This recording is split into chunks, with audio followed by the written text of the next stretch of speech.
To the millions of Americans who sat glued to their television sets in the 1950s, Lucille Ball and Desi Arnaz were the absolute gold standard of marital bliss. They were the perfect, chaotic, laugh-a-minute couple who proved that love could survive any domestic mishap.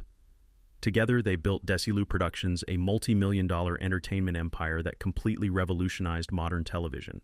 But when the studio cameras stopped rolling, the high-energy slapstick comedy dissolved into a terrifying real-life psychological battlefield. For decades, a chilling rumor has haunted the dark corners of cinematic history, the shocking allegation of a midnight showdown inside their Beverly Hills mansion, where a devastating physical threat pushed them to the absolute breaking point. The immediate question that rips the glossy facade off this Hollywood fairy tale is simple yet terrifying. Did an alcohol-fueled, raging Desi Arnaz actually make a devastating physical threat against America's favorite redhead? Or was it Lucille herself who initiated the final dangerous showdown? The unvarnished, devastating reality of this marital decay is preserved in the cold legal text of divorce case number WED 3255 filed at the Santa Monica Superior Court on March 3, 1960. Under strict legal oath, Lucille Ball stripped away the fictional persona of Lucy Ricardo to describe a living nightmare. Her sworn testimony detailed a relentless pattern of extreme mental cruelty, explosive rages, and an erratic lifestyle driven by Desi's heavy drinking and compulsive infidelity. Lucy confessed to the court that behind the glamorous red carpets, she was trapped in a permanent state of intense terror and psychological panic, never knowing when the next emotional explosion would tear her home apart.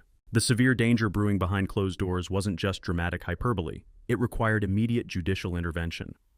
According to the interlocutory divorce decree issued by the court on May 4, 1960, the state officially stepped in to separate the warring icons. The judge finalized a strict division of their massive estate, locking down the ownership of their Beverly Hills mansion and freezing their joint commercial assets. This wasn't just standard financial bookkeeping. The court records indicate these measures were aggressively enforced as a legal shield to protect Lucille and the children from physical intrusion and potential retaliation from an increasingly volatile Desi Arnaz. But the absolute climax of this psychological warfare, the legendary gun incident, is laid bare from the perspective of the man who stared down the barrel. In his raw, unfiltered 1976 autobiography, a book published by William Morrow, Desi Arnaz, dedicated page 240 to a chilling confrontation that almost ended it all. He recounted a midnight screaming match where a pushed-to-the-brink Lucy confronted him in a fit of pure fury. She reached into the shadows, pulled out a pistol, aimed it directly between his eyes, and pulled the trigger. In a surreal twist, the weapon didn't chamber a bullet. It sparked a flame. It was a highly realistic novelty toy lighter. Desi wrote about the moment with a dark, retrospective laugh, but the underlying message was clear. The line between comedy and tragedy in their house had completely evaporated. If you look past the theatricality of that night, the incident exposes a deep structural rot. The gun showdown, whether it was the invisible threat of Desi's alcohol-fueled rages or Lucy pointing a novelty weapon in a moment of pure despair, was not a joke or a random lover's quarrel. It was the explosive physical manifestation of total emotional exhaustion. The Hollywood machine had locked them into a multi-million-dollar corporate contract where they were legally obligated to play a happily married couple on television, while their actual relationship was burning to the ground.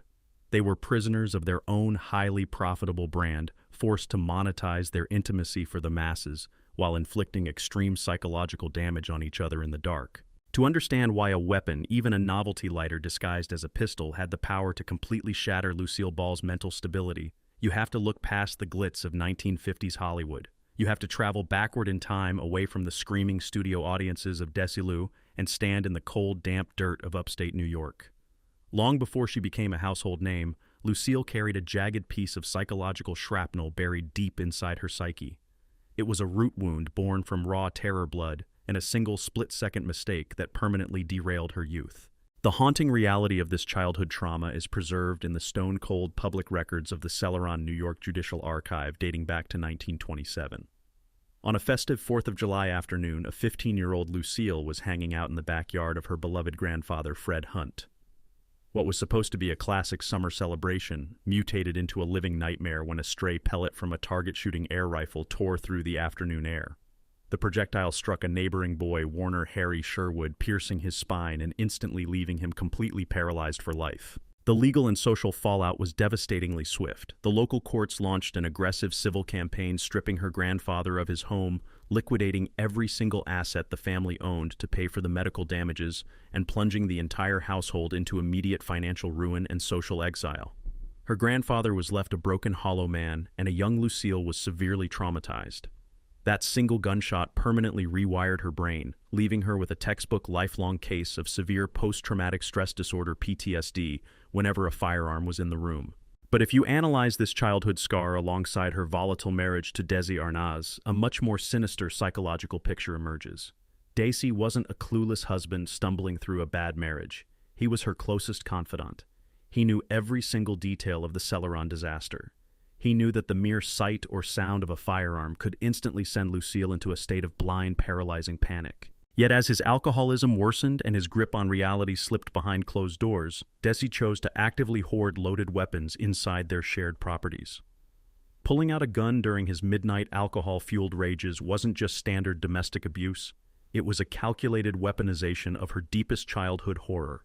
He used her private grief as an emotional cattle prod, knowing exactly which psychological buttons to press to completely break her defenses and force her into submission.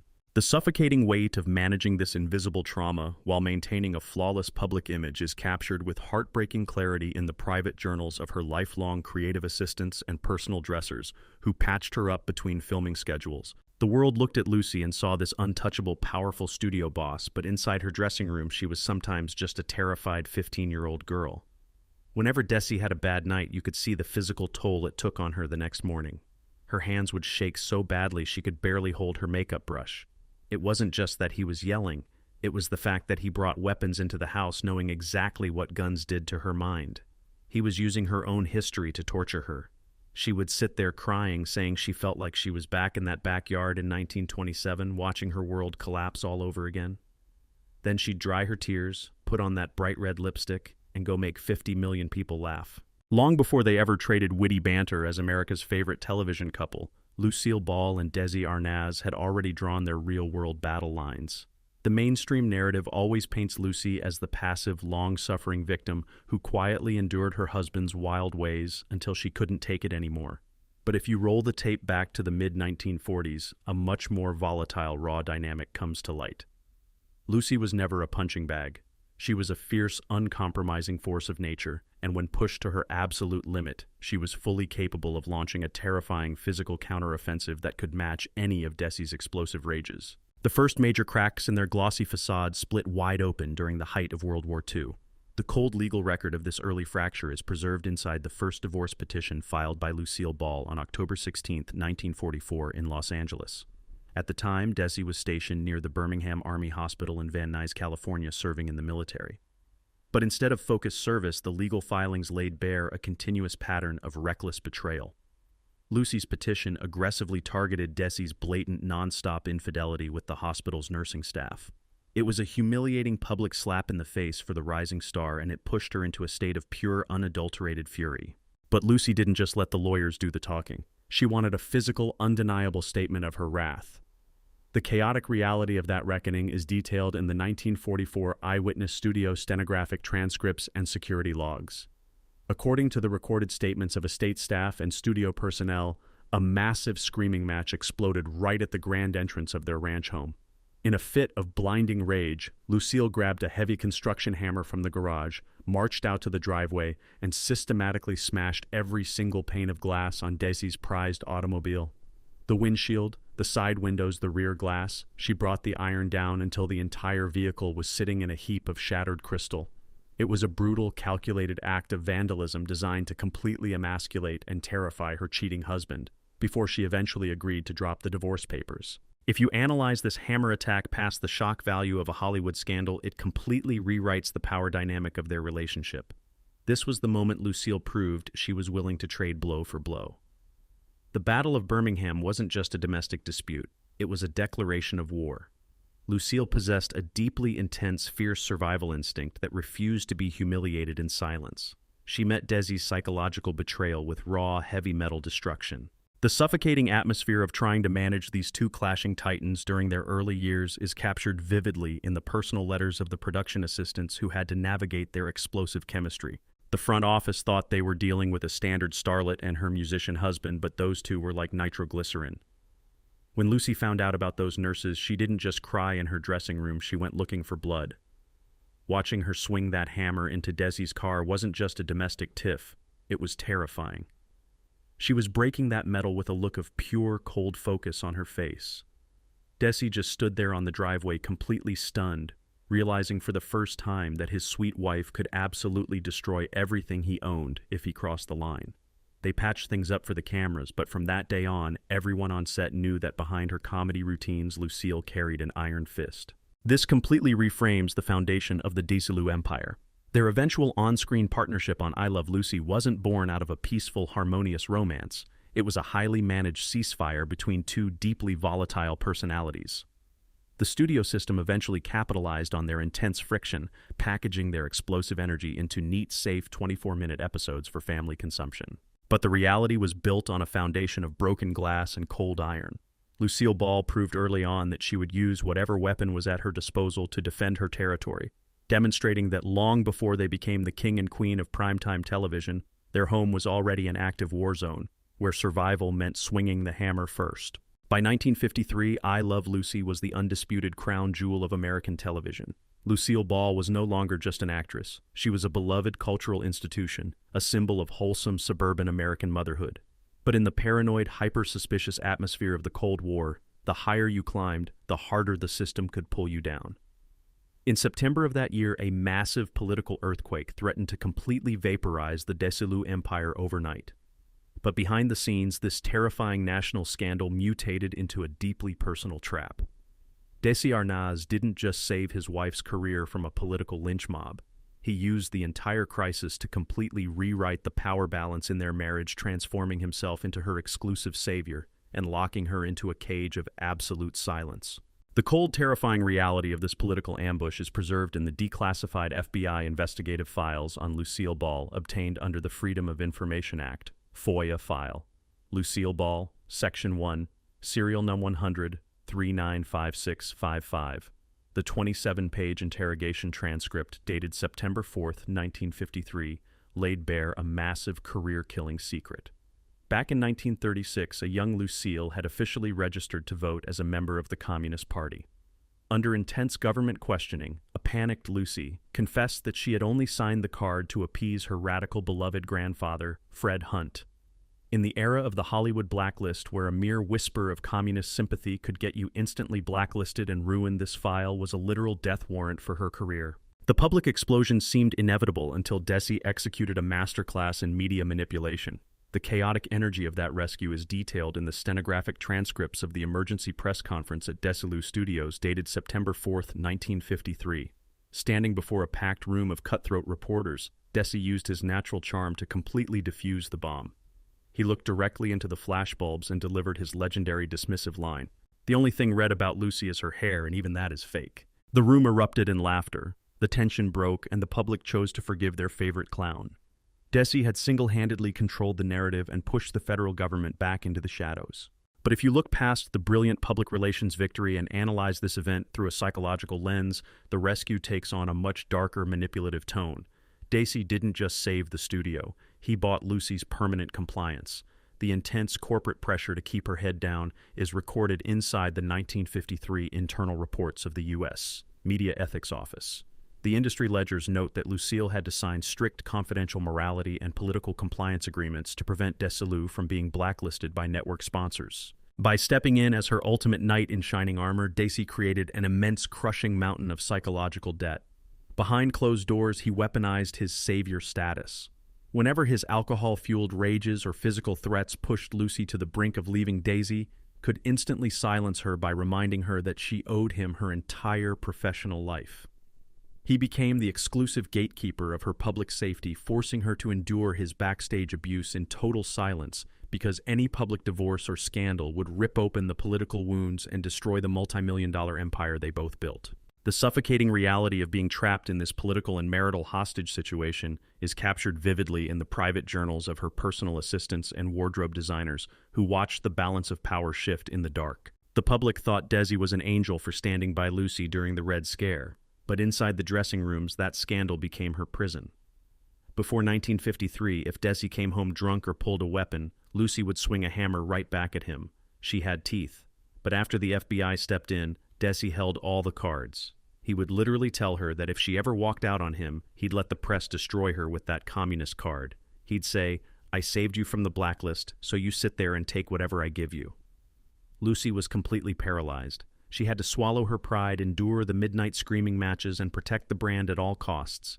The industry thought they were protecting a television show, but they were actually handing Daisy the perfect tool to keep Lucy completely broken and silent. This completely shatters the romantic myth of the Desilu partnership. Desi Arnaz didn't just protect his wife out of pure unconditional devotion. He capitalized on her deepest political vulnerability to build an untouchable fortress of control. The entertainment machine highly profited from this forced stability, keeping the I Love Lucy cash cow running at maximum velocity for years. By the mid-1950s, Desilu Productions was no longer just a television studio. It was an absolute financial juggernaut, pumping out a relentless river of cash that transformed Lucille Ball and Desi Arnaz into the undisputed billionaires of the golden age. They were the king and queen of primetime television, living a life of unimaginable luxury inside their sprawling California estate. But if you strip away the glittering financial ledgers and look at the actual physics of their daily lives, a much more terrifying reality comes to light. That massive multi-million-dollar corporate empire didn't protect Lucille Ball from Desi's erratic alcohol-fueled rages. Instead, it operated as an untouchable soundproof glass cage, a golden prison designed to completely swallow her cries for help and lock her into a permanent state of psychological hostage. The ironclad corporate reality of this economic trap is preserved in the stone-cold text of the original production and distribution contract between Desilu Productions and CBS for I Love Lucy, signed in 1951. This historic document contains a legendary high-risk financial clause engineered by Desi himself. Desilu explicitly agreed to cover the massive upfront production costs of shooting the sitcom on high-quality 35mm film instead of cheap live television feeds.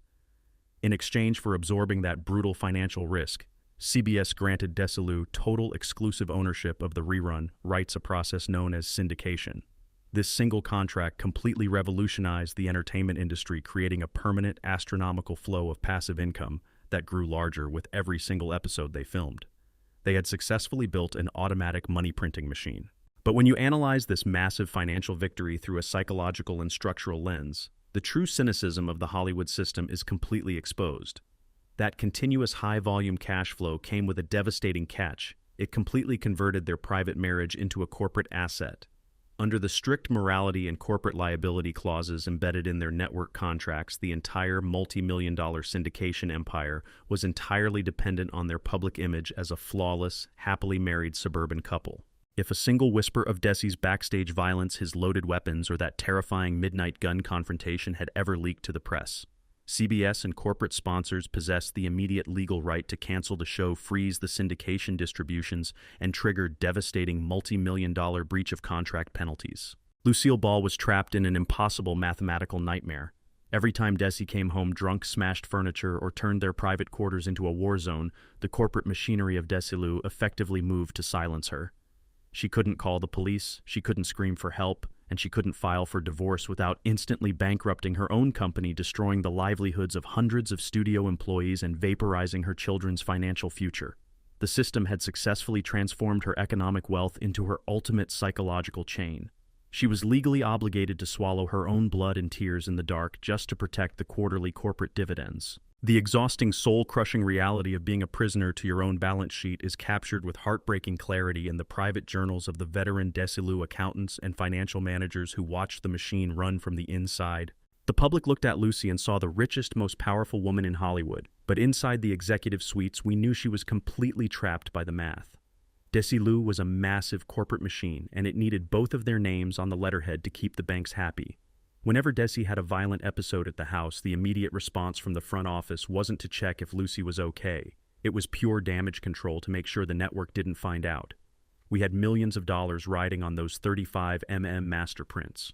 If Lucy walked out or called the cops, the sponsors would have pulled out in a heartbeat and the whole castle would have crumbled. She had to sit there in board meetings next to the man who was terrorizing her at night, smiling and signing checks because the industry had made her personal pain too expensive to talk about. To the millions of families gathered around their television sets in the mid-1950s, The connection between I Love Lucy and its primary corporate sponsor, Philip Morris, felt as cozy and natural as a living room couch. The tobacco giant's stylized logos and animated figures were seamlessly woven into the fabric of the show, presenting a picture-perfect image of modern, sophisticated American life.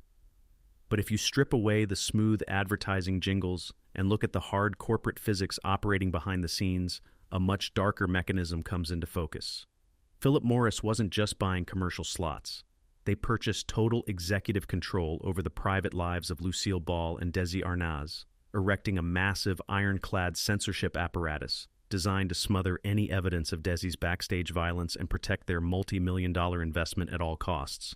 The literal monetary chains of this arrangement are preserved inside the original $8 million commercial sponsorship contract between Philip Morris and Desilu Productions signed in 1951. In the economy of 1950s, broadcasting $8 million was an astronomical, earth-shattering sum of money, the kind of capital that could build empires or instantly vaporize them. In exchange for this massive corporate lifeline, the contract embedded a ruthless, unyielding, wholesome family clause. This legal directive strictly prohibited both Lucille and Desi from engaging in any behavior, public or private, that could tarnish their pristine, family-friendly image. They were legally, contractually obligated to perform as the ultimate model American couple, 24 hours a day, turning their actual marriage into a heavily policed corporate commodity. The aggressive hands-on enforcement of this silence is laid bare inside the internal executive memorandum from the CBS Board of Directors to the production division dated 1954. This declassified corporate directive confirms that the network and the sponsor were tracking a dangerous undercurrent of real-world fallout. The memo explicitly commands the production and legal teams to use every available financial and legal weapon to completely crush and buy off aggressive tabloid journalists who were attempting to leak reports of frantic midnight emergency police calls originating from the Arnaz mansion. When Desi's alcohol-fueled rages spilled over into physical reality requiring security intervention, the corporate apparatus moved instantly to bury the police logs and silence the responding officers before a single headline could break. When you analyze this systematic cover-up through a structural lens, it shatters the classic illusion of Hollywood stardom. Lucille Ball and Desi Arnaz were not free independent artists operating at the peak of their creative powers. They were highly leveraged liquidity tools working for a global tobacco conglomerate. Every explosive argument, every loaded weapon Desi brought into the house, and every ounce of intense psychological terror Lucille endured had to be violently compressed behind the camera lenses to keep the corporate sponsor's revenue stream flowing smoothly. The soul-crushing reality of working inside this corporate chokehold is captured with vivid clarity in the private journals and letters of the veteran Desilu stage managers and script supervisors who watched the handlers operate from the wings. The public thought Lucy and Desi answered only to the audience, but the suits from Philip Morris practically lived on our stage. They didn't care about the art, they cared about the delivery system for their product. Whenever Desi had a bad night and showed up to the studio smelling of liquor with Lucy looking completely pale and shaken, the corporate handlers would immediately lock the doors. They didn't offer help, they brought in the lawyers to remind them both about the $8 million baseline. They told Lucy explicitly that if a single whisper of their domestic issues made it to the papers, the sponsor would pull the plug and sue them into bankruptcy. They forced her to swallow her panic, pick up her script, and smoke those sponsor-approved cigarettes on camera with a smile. The industry didn't see a woman in danger. They saw an expensive piece of machinery that needed to be kept running at all costs. Behind the high-energy laughter and brilliant creative strokes that built the Desilu empire, a terrifying biological time bomb was ticking in the dark. The public loved to view Desi Arnaz as the carefree, charismatic musical genius who easily balanced his time between leading a rumba band and running a television network. But if you strip away the polished corporate headshots and examine the actual physical toll of his daily routine, a much more clinical, devastating reality comes to light. Desi wasn't just a hard-partying Hollywood husband sliding into bad habits. He was a human being caught in a brutal chemical downward spiral. The immense crushing pressure of single-handedly managing a studio complex completely hijacked his central nervous system, transforming an ambitious Cuban immigrant into a volatile, alcohol-fueled presence that terrorized his own home. The sheer staggering weight of this corporate burden is laid bare by the man himself in his raw, unfiltered 1976 autobiography, A Book, published by William Morrow. Desi openly confessed that by the late 1950s, Desilu had grown into a monstrous commercial machine, a production facility physically larger than the legendary MGM studios at its absolute peak. The relentless around-the-clock anxiety of keeping that multi-million-dollar factory profitable pushed his mind past its absolute breaking point. Desi admitted to suffering from severe nervous exhaustion, revealing that he began heavily abusing hard liquor and prescription sedatives simply to numb the constant panic and keep his body functioning through the intense executive boardroom meetings. This toxic chemical cocktail quickly spilled over from the studio lot into his private life, turning their luxury estate into a recurring crime scene.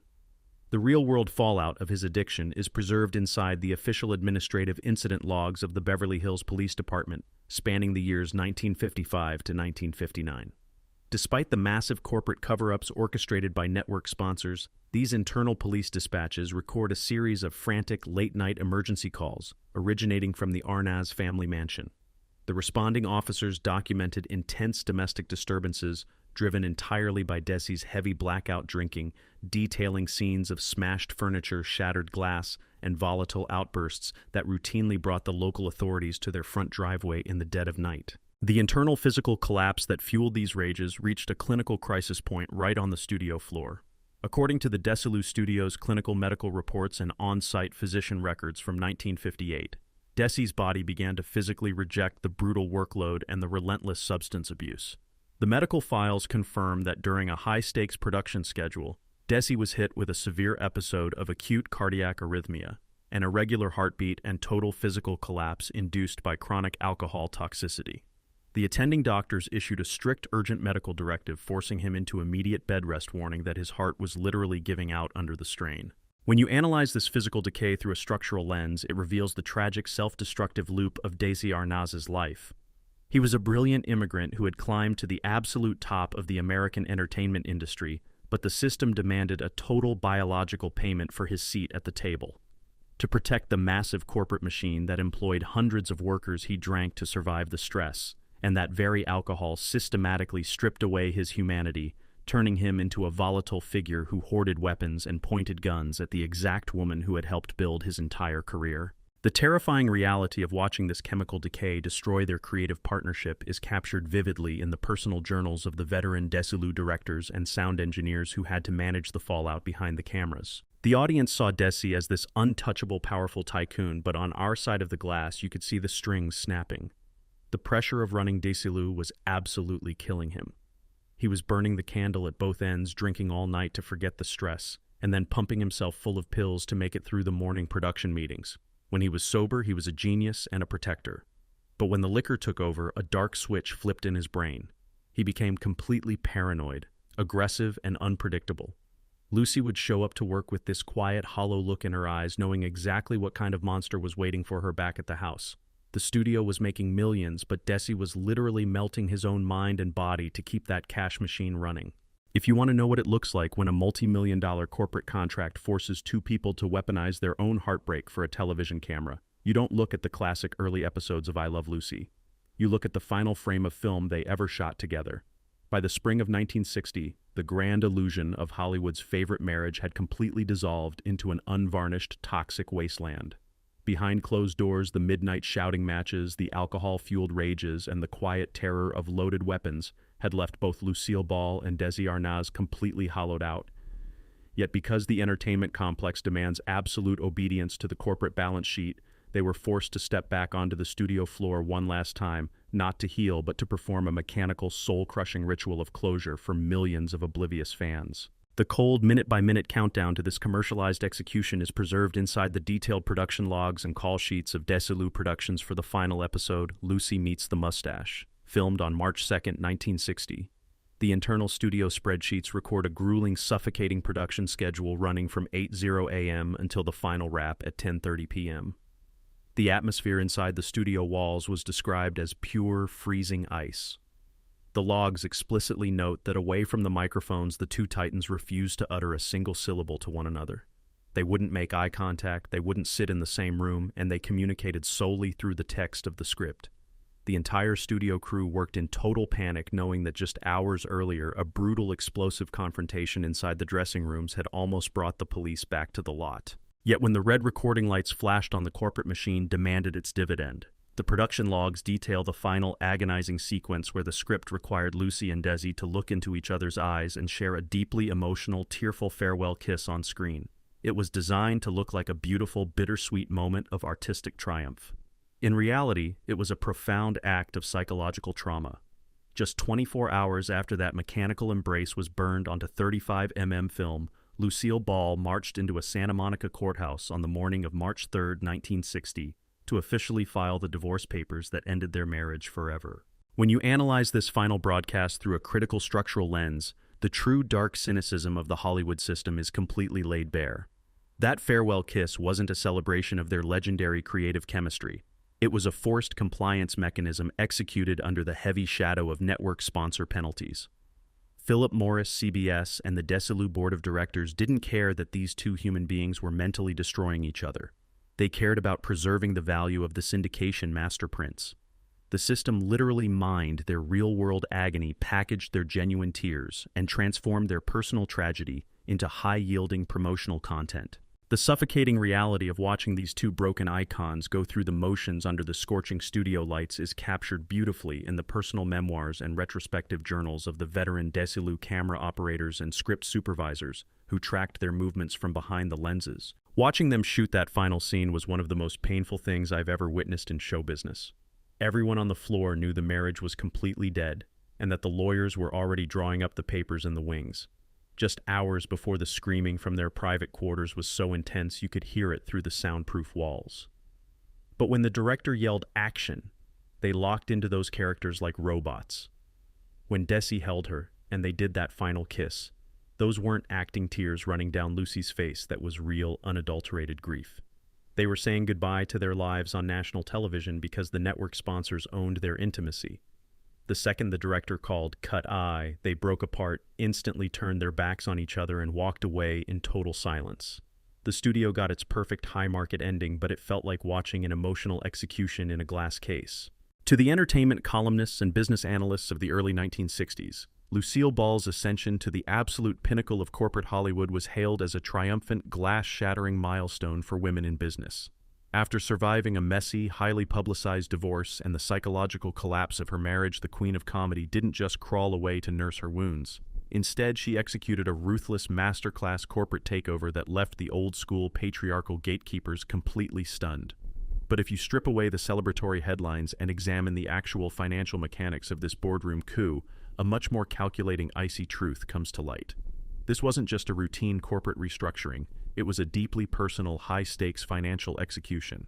Lucille Ball took every single midnight screaming match, every loaded weapon Desi had hoarded in the dark, and every ounce of psychological terror she had endured, and she systematically converted that trauma into a cold, hard-nosed negotiating weapon to strip her ex-husband of his life's work. The ironclad legal finality of this corporate assassination is preserved inside the official stock purchase and transfer agreement signed under strict judicial supervision on November 1, 1962, between Lucille Ball and Desi Arnaz.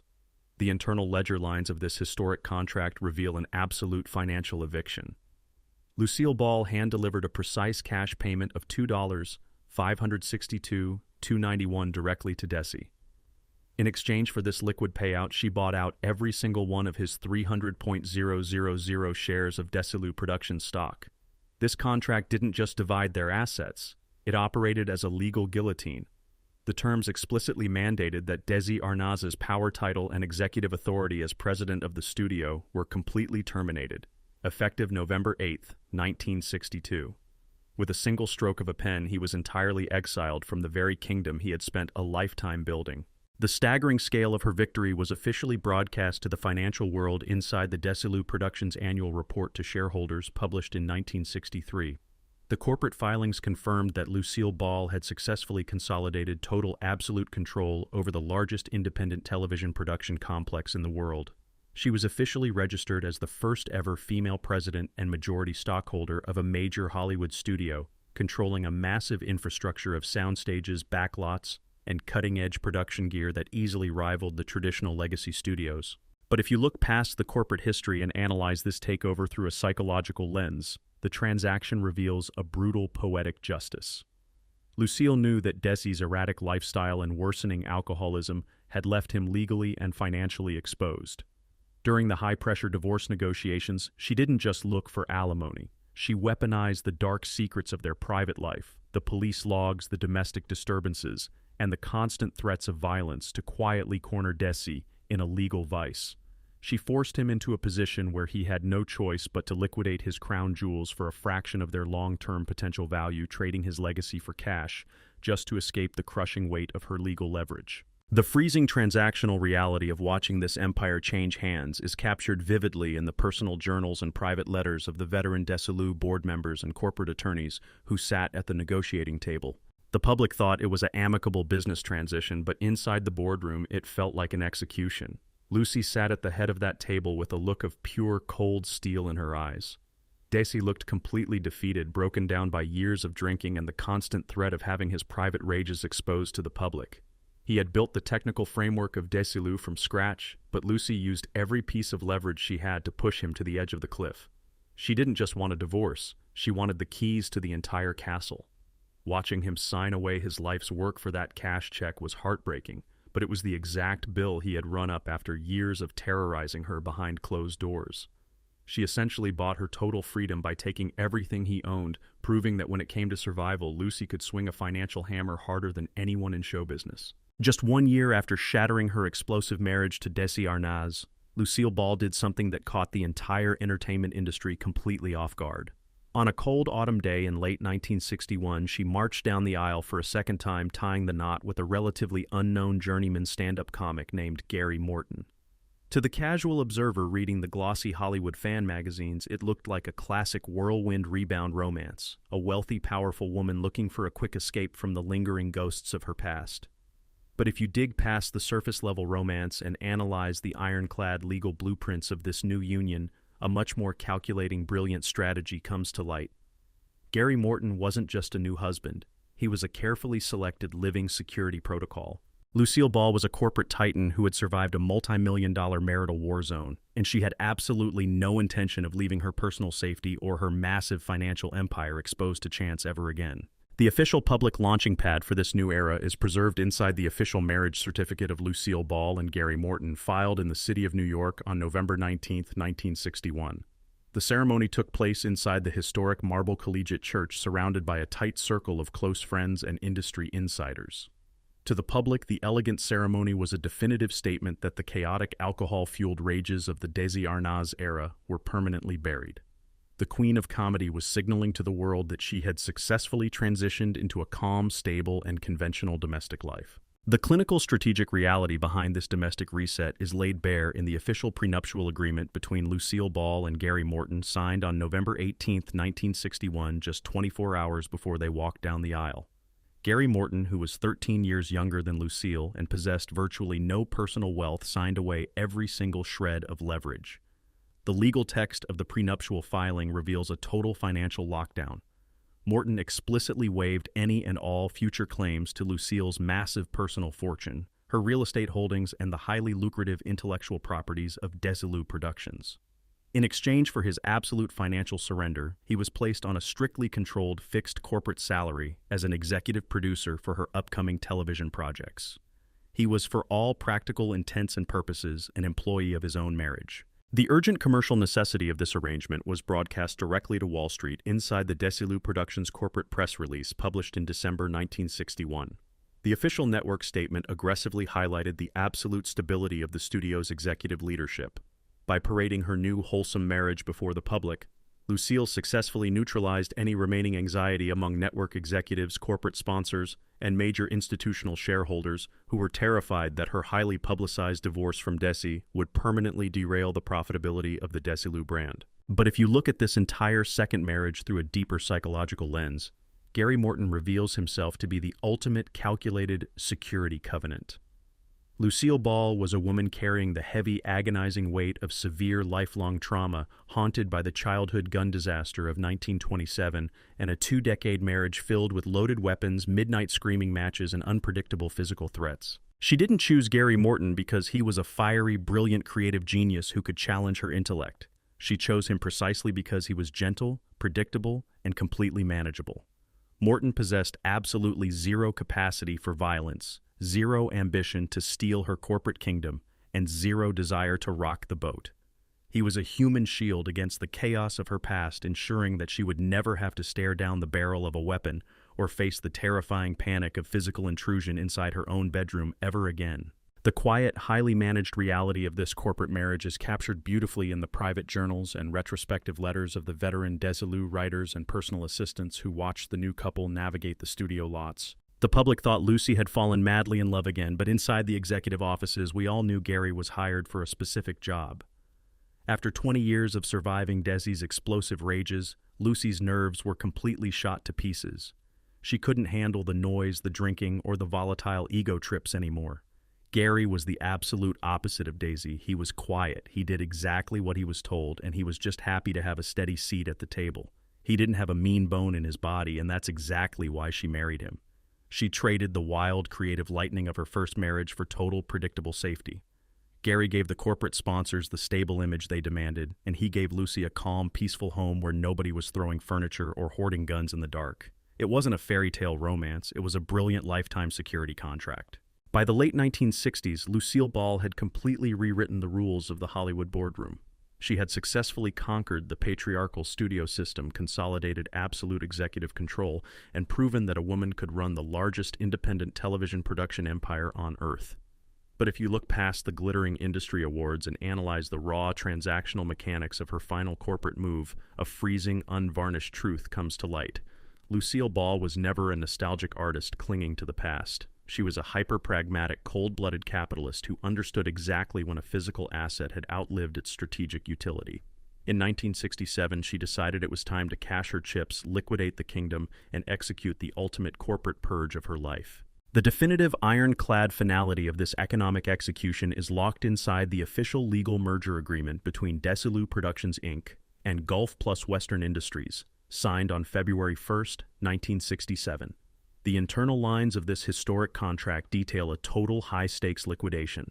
Lucille Ball authorized the sale of every single piece of Desilu's sprawling infrastructure, including its massive sound stages, prime real estate backlots, and its immensely valuable library of television master prints, for a staggering valuation of $17,000,000. Instead of a direct cash payment, the deal was structured as a massive corporate stock swap, handing Lucille precisely 285,000 shares of high-yield Gulf Plus Western stock. The terms mandated that Desilu was to be immediately absorbed into Paramount Pictures, completely dissolving the studio's corporate identity overnight. When you look past the financial columns and analyze this multi-million-dollar transaction through a deeper psychological lens, the sale takes on a deeply personal, chilling significance. The name Desilu wasn't just a corporate brand, it was a permanent linguistic fusion of Desi and Lucille.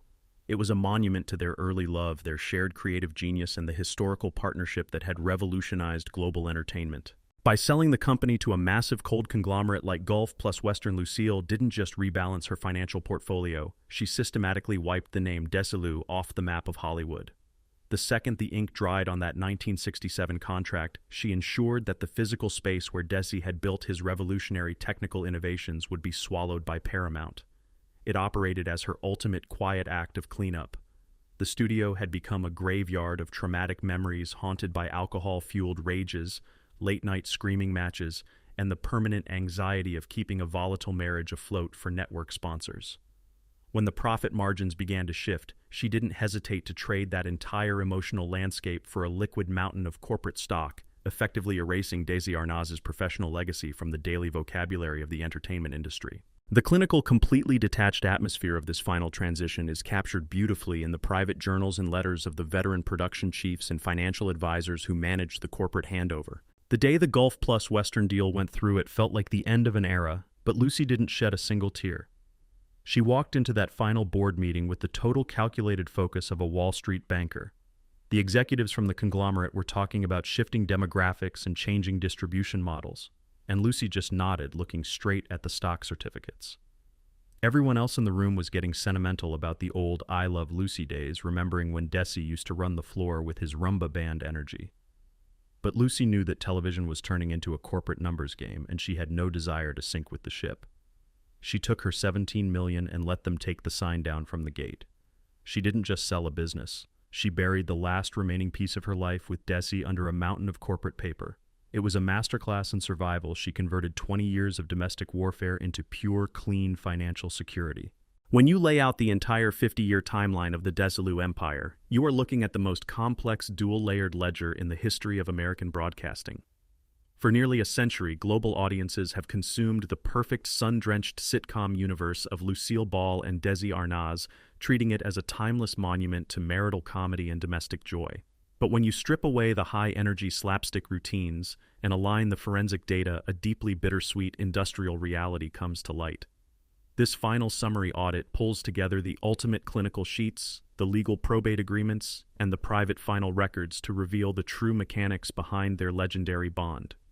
The ultimate truth is that Lucille and Desi were trapped in a brutal paradox. They were two people who loved each other with a fierce, burning intensity, but their very survival required them to operate as cold corporate enemies on paper, just to keep from destroying each other in the physical world. The flawless financial finality of their joint creation is locked forever inside the official financial audit and final asset transition report of Desilu Productions finalized in 1968. This definitive balance sheet, compiled just months after Gulf Plus Western absorbed the studio infrastructure into Paramount Pictures, confirmed an absolute commercial triumph. Every single dollar of upfront production debt, every ounce of high-risk capital spent on shooting with expensive 35mm film in 1951, and all industrial depreciation costs had been 100% repaid and cleared from the books. The syndication engine they built from scratch was delivering pure, high-margin net profit to Paramount's institutional shareholders. On paper, the machine was an unqualified, pristine success. But if you turn away from the corporate ledgers and look at the actual human cost of keeping that cash machine running, the final emotional reconciliation is captured in Lucille Ball's raw, deeply reflective 1996 autobiography, Love, Lucy. On those pages, she detailed the precise anatomy of their final conversation, a secret midnight phone call spanning more than 15 minutes on November 30th, 1986, just 48 hours before Desi Arnaz would lose his brutal battle with lung cancer. Standing on opposite sides of a lifetime of corporate takeovers, public divorces, and mutual trauma, the masks completely dropped away. Lucy spoke into the receiver saying simply, "I love you, Desi," to which he softly replied, "I love you too, honey. Good luck with your show." They were the exact same terms of endearment they used on the studio floor in 1951, spoken in total isolation from the Hollywood system that had monetized their intimacy.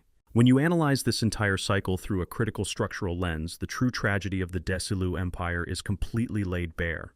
Their relationship was never a simple story of domestic violence or casual infidelity. It was a human bond that was systematically crushed by its own economic velocity. The Hollywood machine turned their private marriage into a multi-million-dollar corporate commodity, meaning that every real-world argument, every ounce of Desi's immigration anxiety, and every piece of Lucy's childhood trauma was immediately treated as a threat to network dividends. To survive the relentless pressure of running a factory that was bigger than MGM, Desi drank himself into a volatile state, and to protect her children and her fortune, Lucy had to use the cold, predatory laws of corporate finance to strip him of his kingdom in 1962. They had to play the roles of bitter boardroom adversaries, executing clean-cut stock transfers and signing ironclad prenuptial agreements simply to build a soundproof wall around the raw affection they could only express when the cameras were permanently turned off. The deep, unvarnished grief of watching these two titans navigate this industrial cage is captured beautifully in the private journals of the veteran Desilu writers and directors who watched them say their final goodbyes across the decades. The public always wanted a simple story: either they were the perfect TV couple or they were bitter enemies who hated each other's guts. But the truth inside the studio walls was much heavier. Those two loved each other so much it was terrifying, but the business they built wouldn't let them breathe in the same room. The studio needed them to be perfect products, and that pressure turned Desi into a monster at night and forced Lucy to become a cold-blooded CEO during the day. When they finally spoke on that phone in 1986, it was like the corporate empire had finally evaporated, leaving just two old friends who had survived a war together. They had to spend 25 years apart on paper just to keep that spark of love alive in the dark. The studio got its perfect, debt-free masterprints, but the people who built the machine paid for those dividends with their entire lives. Their entire lives. Their entire lives. Their entire lives.